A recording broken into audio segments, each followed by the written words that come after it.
Hello everyone, welcome to my channel. I am Poonam Lohan. अगर आप मेरे चैनल पर नए हैं या मेरी वीडियोस को पहली बार देख रहे हैं तो प्लीज़ मेरे चैनल को लाइक करें, वीडियो को शेयर करें, कमेंट करें और साथ में ही बेल आइकन को प्रेस करें ताकि जब भी मैं कोई नया वीडियो डालूँ उसका लिंक सबसे पहले आप लोगों के पास पहुँचे। तो हमारा पीजी का सिलेबस चल रहा है जिसमें मैंने काफ़ी कुछ टॉपिक्स करवा दिए हैं। आज का जो टॉपिक हमारा वो है फोरेंसिक साइकोलॉजी, कि फोरेंसिक साइकोलॉजी होता क्या है। इस वीडियो में हम पढ़ेंगे कि व्हाट इज़ साइकोलॉजी, साइकोलॉजी क्या है, what is forensic psychology, forensic psychology क्या है और हिस्ट्री ऑफ फोरेंसिक साइकोलॉजी। तो सबसे पहले हम फोरेंसिक साइकोलॉजी को पढ़ने से पहले हमें ये देखना ज़रूरी है कि साइकोलॉजी क्या होता है। हमें साइकोलॉजी के बारे में इंफॉर्मेशन लेनी ज़रूरी है। अगर हम साइकोलॉजी के बारे में जानते हैं तभी हम फोरेंसिक साइकोलॉजी के बारे में अपने विचार या थॉट लिख पाएंगे। तो ये मेरी ईमेल आईडी है। अगर आप लोगों में से किसी कुछ क्यूरीज हैं तो आप मुझे मेल भी कर सकते हैं। तो पहले हम पढ़ेंगे कि व्हाट इज़ साइकोलॉजी, साइकोलॉजी क्या है। Psychology the scientific study of human behaviour and mental processes, कि जो भी व्यक्ति बिहेवियर करता है और जो उसके ब्रेन में मेंटल प्रोसेस चलती हैं उनकी एक साइंटिफिक तरीके से स्टडी करना। अब ये देखिए कि बिहेवियर में हमने क्या इंक्लूड किया कि behaviour includes all our outward actions and reactions such as talking, facial expression and movement. कि बिहेवियर हमारा आउटवर्ड, कि हमें कोई काम करना है तो हम हमारे बिहेवियर में आउटवर्ड उस काम को करके दिखाएंगे। तो बिहेवियर क्या शो करता है, आउटवर्ड एक्शंस एंड रिएक्शंस, कि किसी काम के प्रति या अगर हमसे किसी ने कोई क्वेश्चन पूछा है तो हम उसको आंसर का रिएक्शन क्या करेंगे। सच एज टॉकिंग, जैसे हम बात कर रहे हैं या किसी से बात करते हैं। फिर है फेशियल एक्सप्रेशन, कि बात करते समय हमारे फेस के क्या एक्सप्रेशन होते हैं, क्योंकि व्यक्ति जब बात करता है तो उसके फेस से ये पता चल जाता है कि वह व्यक्ति उसकी बातों से सहमत है या नहीं। एंड लास्टली मूवमेंट, तो हमारे बिहेवियर में क्या क्या इंक्लूड होगा, outward actions, reactions, talking, facial expressions and movement. तो ये हमारे बिहेवियर में होता है। And secondly mental processes, mental process क्या होती हैं, refers to all the internal covert activity of our minds such as thinking, feeling and remembering. कि कोवर्ट जो हमारे अंदर ही अंदर चलती हैं, जो हम बाहर नहीं दिखा सकते, कि आपके ब्रेन में क्या चल रहा है या आपके माइंड में क्या चल रहा है उसका दूसरे लोग अंदाज़ा नहीं लगा सकते। तो मेंटल प्रोसेस क्या हैं, जो आपकी कोवर्ट एक्टिविटी हैं, जो आपके माइंड में चल रहा है, आप क्या सोच रहे हो, आप क्या महसूस कर रहे हो और आपको क्या क्या चीज़ें याद है, ये आपकी मेंटल प्रोसेसेस होती हैं। मेनली साइंटिफिक क्यों बोला गया है, क्योंकि to study behaviour and mental processes in both animals and humans, की साइकोलॉजी जहाँ ह्यूमन की स्टडी करती है उसके साथ साथ ये क्या करती है, एनिमल्स के बिहेवियर को भी स्टडी करती है। जैसे एक ह्यूमन बिहेव करता है ऐसे ही एक एनिमल भी बिहेव करता है। जहाँ ह्यूमन्स की आउटवर्ड एक्शंस होते हैं ऐसे ही एनिमल्स के भी आउटवर्ड एक्शंस होते हैं। और जहाँ ह्यूमन के इंटरनल एक्शंस होते हैं वहाँ एनिमल्स के भी इंटरनल एक्शंस होते हैं। मेनली अभी हम बताते हैं कि जो हमारा बिहेवियर है आउटवर्ड कैसे है और इनवर्ड वो कैसे है। आउटवर्ड में जैसे हमारी आई ब्लिंकिंग है, जैसे हमारी आईज रिफ्लेक्स होती हैं, जैसे हमारी पलकें झपकती हैं, तो ये हमारा क्या है, आउटवर्ड। पर जहाँ पर हमारा हृदय है, जो हमारा हार्ट है वो पाउंड कर रहा है, धक धक कर रहा है, वो किसी को दिखाई नहीं देता, वो क्या है, वो आपका कोवर्ट है जो ढका हुआ है, जिसके बारे में कोई जानता ही नहीं है। तो जैसे हमारी मसल्स में खिंचाव आ जाता है, टेंस हो जाती हैं, ये सभी हमारी कौन सी एक्टिविटी होंगे, हमारी ये बाहरी एक्टिविटी है, कोवर्ट एक्टिविटी है, क्योंकि इन एक्टिविटी को दूसरे व्यक्ति देख सकते हैं।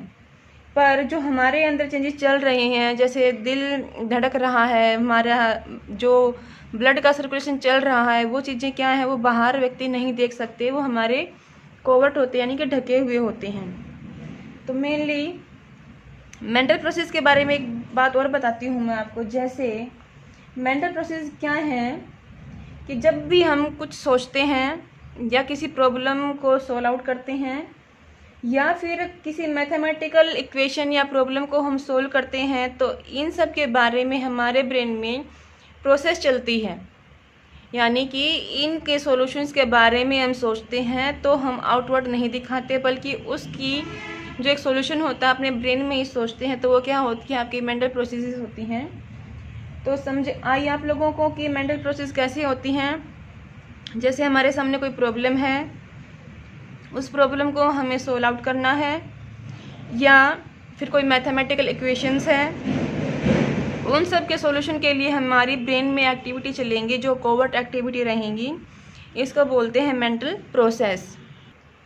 अब हम बात करते हैं कि इसमें जैसे हमारे फेशियल एक्सप्रेशंस हैं, मूवमेंट हैं, तो इसमें ह्यूमन की स्टडी की जाती है कि जब वो सोसाइटी में आता है तो सोसाइटी में लोगों के प्रति उसके एटीट्यूड्स क्या हैं, वह इन्फॉर्मेशन को कैसे अपने अंदर लेता है, यानी कि इन्वायरमेंट में जो स्टिमुलस हैं, सब्जेक्ट हैं, उनको परसीव कैसे करता है, और उसके प्रति परसीव करने के बाद उसके फेशियल एक्सप्रेशन, उसके इमोशन कैसे हैं, मूवमेंट कैसे करेगा, किन किन चीज़ों को देखकर वो मोटिवेट होगा। तो ये सब चीज़ें हम साइकोलॉजी में पढ़ते हैं, और इन्हीं चीज़ों को जब हम फॉरेंसिक साइकोलॉजी में यूज़ करते हैं तो वो क्या कहलाती है, हमारी फॉरेंसिक साइकोलॉजी। मेनली फॉरेंसिक का मतलब क्या होता है, हमारा न्यायवादी सिद्धांत, जो हमारा कानून, जहाँ पर कानून के साथ मिलकर हमारी साइकोलॉजी काम करती है, उसको बोलते हैं फॉरेंसिक साइकोलॉजी। जहाँ पर हमारी साइकोलॉजी ह्यूमन के बिहेवियर को स्टडी करती है और उसके बिहेवियर को एक्सप्लेन करती है। ऐसे ही फॉरेंसिक साइकोलॉजी क्या है, फॉरेंसिक साइकोलॉजी मीन्स लॉ, यानी कि कानून। कानून क्या करता है, रेगुलेट ह्यूमन बिहेवियर, कि ह्यूमन के बिहेवियर को रेगुलेट करता है। अगर समाज में कानून ना होंगे तो सामाजिक नॉर्म को पालना नहीं करेगा, समाज में अच्छे से व्यक्ति नहीं रह पाएगा। तो समाज को या सोशली एरिया को या कम्युनिटी को अच्छे से चलाने के लिए कुछ कानून बनाए गए हैं, और उन कानूनों को क्या करना है, लोगों को फॉलो करना होता है, तभी हमारी सोसाइटी एक शांतिपूर्ण सोसाइटी बन पाएगी। और अब यहाँ हम पढ़ते हैं कि फॉरेंसिक साइकोलॉजी क्या है, मीन्स लॉ, की मेनली हमारा कानून है। जब कानून के साथ हम साइकोलॉजी के नियमों को या सिद्धांतों को वहाँ पर लगाते हैं, यूज़ करते हैं, तो हमारी फॉरेंसिक साइकोलॉजी कहलाती है। Regulate human behaviour, forensic psychology क्या करती है, ह्यूमन के बिहेवियर को रेगुलेट करती है। साथ ही क्या है कि फॉरेंसिक साइकोलॉजी इंक्लूड्स 2 पार्ट्स, कि जो हम मेनली फॉरेंसिक साइकोलॉजी पढ़ते हैं, स्टडी करते हैं, तो उसमें 2 पार्ट मुख्य रूप से हम इंक्लूड करते हैं। फर्स्ट हमारा रिसर्च ह्यूमन बिहेवियर, कि ह्यूमन बिहेवियर कैसे कैसे काम करता है, उसके कोवर्ट एक्शंस क्या हैं, उसके इनवर्ट एक्शंस क्या हैं, उन सब की रिसर्च करना, यानी कि खोज करना। और सेकंड क्या है, working with the criminal justice system, कि जो हमारा न्यायवादी सिद्धांत है उसके साथ हम कैसे काम करेंगे। तो फॉरेंसिक साइकोलॉजी मेनली क्या है, हमारा ह्यूमन बिहेवियर की रिसर्च करना और साथ ही क्रिमिनल जस्टिस सिस्टम के साथ काम करना। साइकोलॉजी और कानून का बहुत ही पुराना रिलेशनशिप है, कि बहुत ही पुराने समय से हमारी साइकोलॉजी और हमारा कानून साथ मिलकर काम करते आए हैं, और दोनों के साथ ही पूरी तरह से एक ह्यूमन बिहेवियर की स्टडी की जाती है। मान लो जब किसी व्यक्ति पर मुकदमा चलाया जाता है या FRI दर्ज करवाई जाती है, तो इसका निर्धारण केवल उसके बाहरी कारकों से ही नहीं लिया जाता, बल्कि साथ में साइकोलॉजिकल डायग्नोसिस की भूमिका भी बहुत ही इम्पोर्टेंट रोल प्ले करती है, कि एक व्यक्ति जिसने वो काम किया है, अपराध किया है, वो किस सिचुएशंस में किया था। तो साइकोलॉजिकल डायग्नोसिस क्या है कि वहाँ पर एक काउंसलर एज ए साइकोलॉजिस्ट बनकर जाता है और उस क्राइम करने वाले व्यक्ति से ये पूछता है कि आपने ये क्राइम किस सिचुएशन में किया है, या इसके करने के पीछे आपके क्या कारण थे। साथ ही जैसे एक जेल है, उसके अंदर के इन्वायरमेंट में वहाँ जैसे कैदी रहते हैं, तो उन कैदियों के बिहेवियर को सुधारने के लिए भी एक चिकित्सक यानी कि काउंसलर एज ए साइकोलॉजिस्ट काम करता है। साथ में जैसे रिहेबिलिटेशन सेंटर होते हैं, जहाँ पर जो कैदी हैं उनको पुनर्वास सिखाया जाता है, कि जब आप जेल से बाहर निकलोगे और बाहर जाकर अपनी सोसाइटी में आप कैसे अपनी सर्वाइव नीड को पूरा कर सकते हो, तो उनके लिए रिहेबिलिटेशन सेंटर बनाए जाते हैं। और उन सेंटरों में क्या होते हैं, हमारे साइकोलॉजिस्ट एज ए काउंसलर काम करते हैं, वो उनके बिहेवियर को मॉडिफाई करते हैं। तो इससे क्या होता है कि जैसे क्रिमिनल हैं तो वे क्या करते हैं, अपनी सज़ा को पूरा करने के बाद जब वो सोसाइटी में आते हैं और पुनर्वास केंद्र से यानी कि रिहैबिलिटेशन सेंटर से वो अपने सर्वाइवल नीड को कैसे पूरा करेंगे, इन सब की जानकारी लेकर आते हैं, तो अपने सोसाइटी में फिर से अपने जीवन को यापन करना शुरू कर देते हैं। साथ ही जैसे हमारा पुलिस विभाग है, पुलिस डिपार्टमेंट है, वहाँ भी काउंसलर की सलाह ली जाती है, वहाँ भी हमारे साइकोलॉजिस्ट काम करते हैं। और जैसे जैसे लीगल सिस्टम है, एक तरफ जैसे ह्यूमन है, ह्यूमन के एक तरफ हमारा लीगल सिस्टम है और एक साइड हमारा साइकोलॉजी सिस्टम है कि ह्यूमन उन दोनों के बीच में है। तो साइकोलॉजी क्या करती है, ह्यूमन और लीगल सिस्टम के बीच में एक पुल का काम करती है कि जब तक उस व्यक्ति की सभी सिचुएशंस के बारे में अगर इन्फॉर्मेशन पूरी नहीं लेंगे, तब तक हम उसके अपराध को सिद्ध नहीं कर सकते। और वहाँ से जो लीगल सिस्टम है वो क्या करेगा, उसको भी ये है कि उस व्यक्ति की सभी सिचुएशंस को या जो भी उसने क्राइम किया है वो उसके बारे में पूरा कन्फर्मेशन हो जाए। तो इसके लिए साइकोलॉजिस्ट की सलाह ली जाती है। तो लीगल सिस्टम में चाहे पुलिस हो, चाहे कोर्ट हो, चाहे जज हो, जेल है, या फिर कोई भी क्राइम करने वाला क्रिमिनल है, तो हर जगह क्या की जाती है, एक psychologist as a clinical psychologist, as a counsellor, हर एरिया में हमारे साइकोलॉजी की ज़रूरत पड़ती है।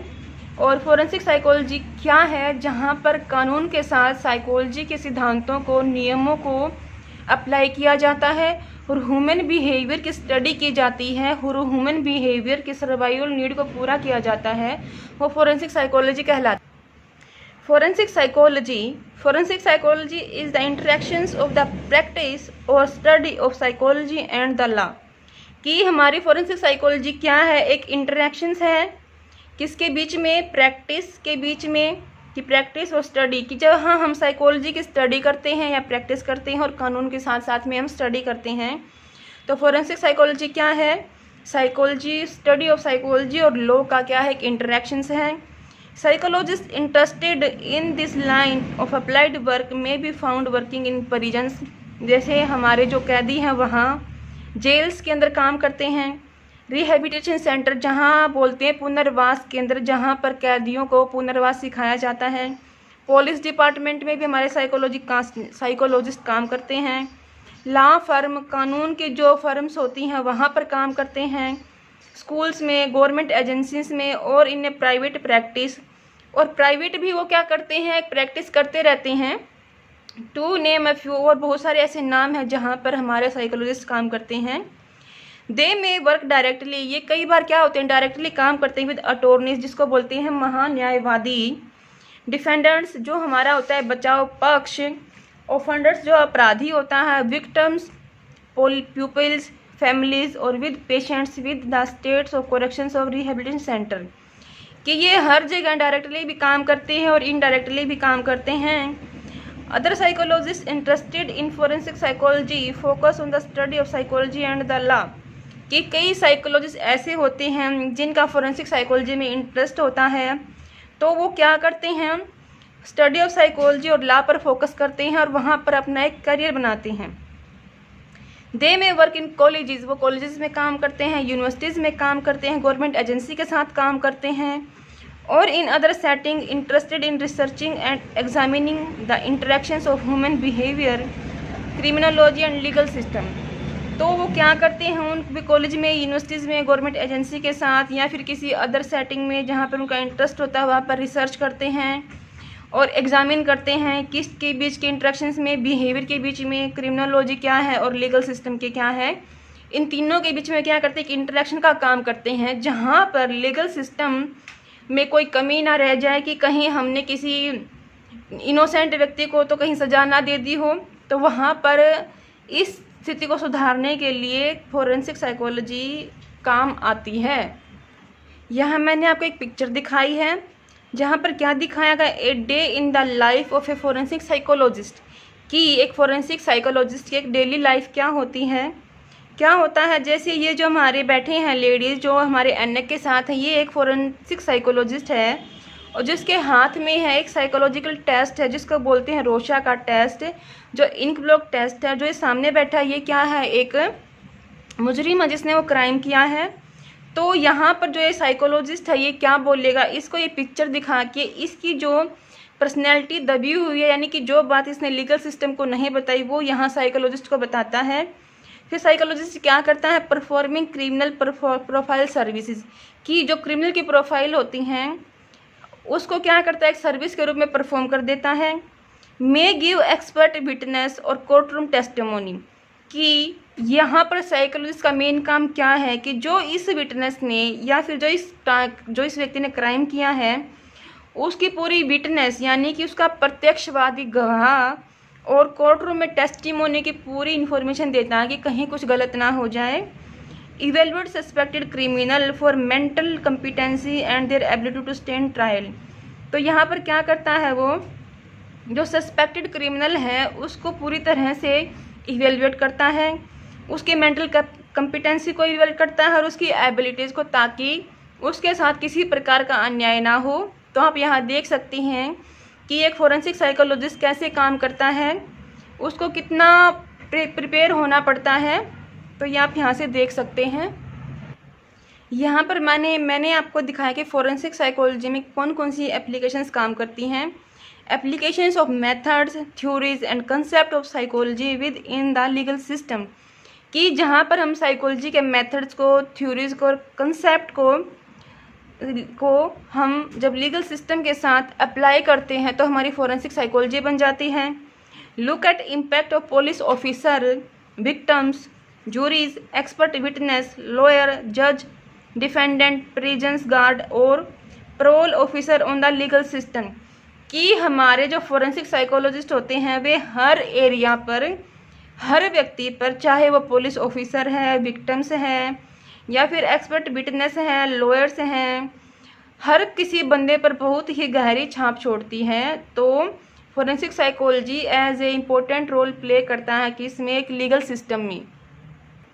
तो अब तक हमने साइकोलॉजी के बारे में पढ़ा कि साइकोलॉजी क्या है, क्योंकि जब हमारे पास ये फोरेंसिक साइकोलॉजी का क्वेश्चन अटैम्प्ट करोगे तो सबसे पहले आपको साइकोलॉजी के बारे में इंट्रोडक्शन देनी है।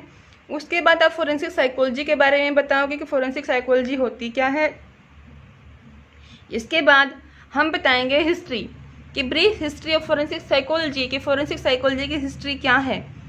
अब 1908 में सबसे पहले फोरेंसिक साइकोलॉजी ने कहाँ काम किया, ह्यूगो मुंस्टरबर्ग पब्लिश में ये एक ऑन द विटनेस स्टैंड की कोई बुक प्रकाशित हुई थी, ये 1908 में हुई थी।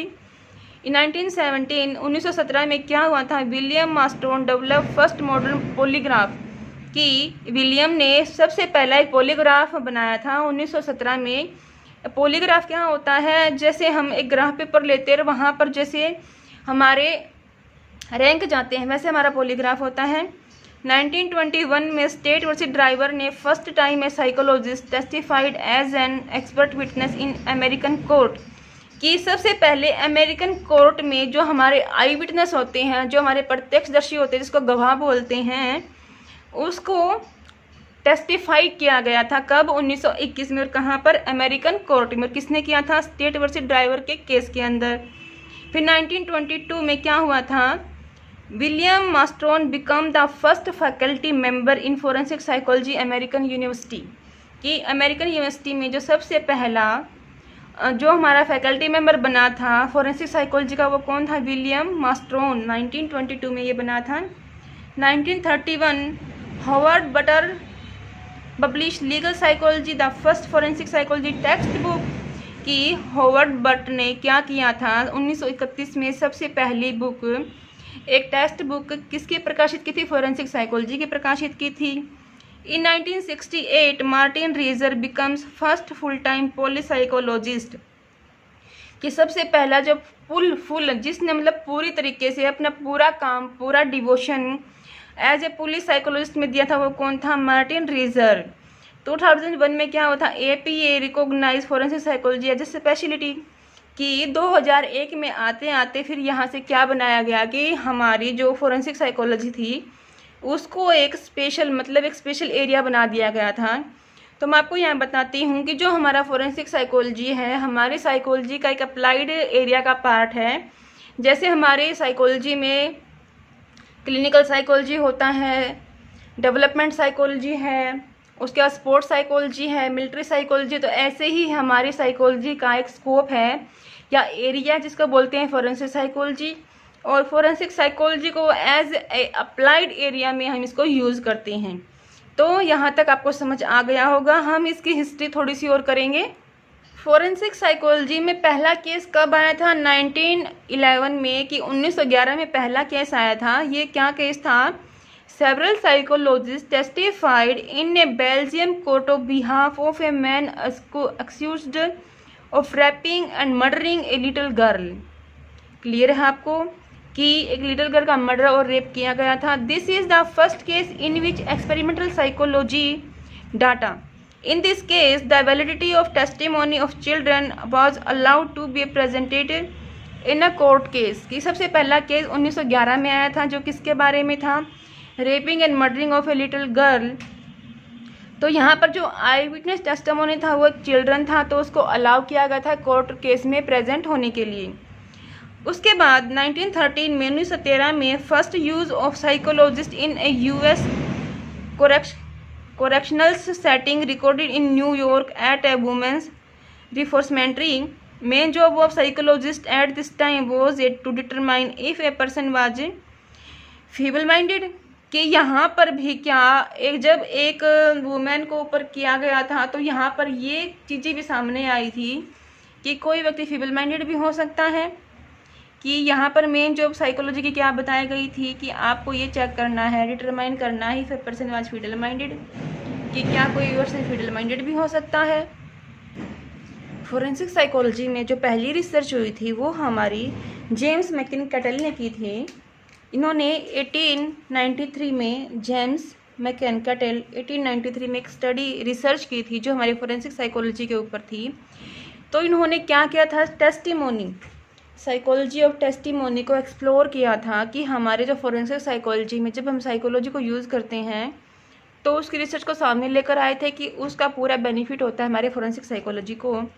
इन 1901 में विलियम स्टर्न ने एक कोलैबोरेटिव स्टडी की थी विद ए क्रिमिनोलॉजिस्ट के साथ ऑन एन इंटरेस्टिंग एक्सपेरिमेंट। एक एक्सपेरिमेंट किया था that further showed the level of inaccuracy in I witness account. कि जो आई विटनेस होते हैं, जो हमारे गवाह होते हैं, जिसको हम कोर्ट में प्रयोग यूज़ करते हैं, कोर्ट में पेश करते हैं गवाही देने के लिए, कि उनमें काफ़ी सारी इनएक्यूरेसी हो जाती हैं। कि जो चीज़ें वो प्रत्यक्ष देखते हैं, जब दुर्घटनाएं उनके सामने होती हैं तो क्या करते हैं वो, ये देखने के बाद भी अपनी जो गवाही है, जो वो बोलना चाहते हैं, जो स्टेटमेंट उन्होंने दी हैं, उनमें इनएक्यूरेसी हो जाती है। मेनली इन्होंने क्या किया था कि एक अडल्ट और एक चिल्ड्रन, कि अडल्ट और चिल्ड्रन के बीच में जो उनकी आई विटनेस टेस्टिमोनी है उन दोनों में उन्होंने डिफरेंस बताया था। तो वो डिफरेंस हम कल की वीडियो में देखेंगे कि विलियम स्टर्न ने कैसे स्टडी की थी और कैसे उसके रिजल्ट आए थे, और कैसे एक आई विटनेस की जो हमारी स्टेटमेंट होती है कैसे उसमें इनएक्यूरेसी आ जाती है। तो तब तक आप इस वीडियो को देखें, अपने क्वेश्चन का एक इंट्रो तैयार करें। मेनली ये वीडियो BA 3rd ईयर के बच्चों के लिए है जो 6th सेमेस्टर में हैं, जो अप्लाइड साइकोलॉजी पढ़ रही हैं। तो प्लीज़ बच्चों इस क्वेश्चन को अच्छे से पढ़ो, और नेक्स्ट वीडियो में हम इसके आगे का पार्ट करेंगे। फिर जो रिमेनिंग टॉपिक रहते हैं इस यूनिट से रिलेटेड वो हम अगली वीडियो में आपको दे देंगे। तब तक के लिए धन्यवाद।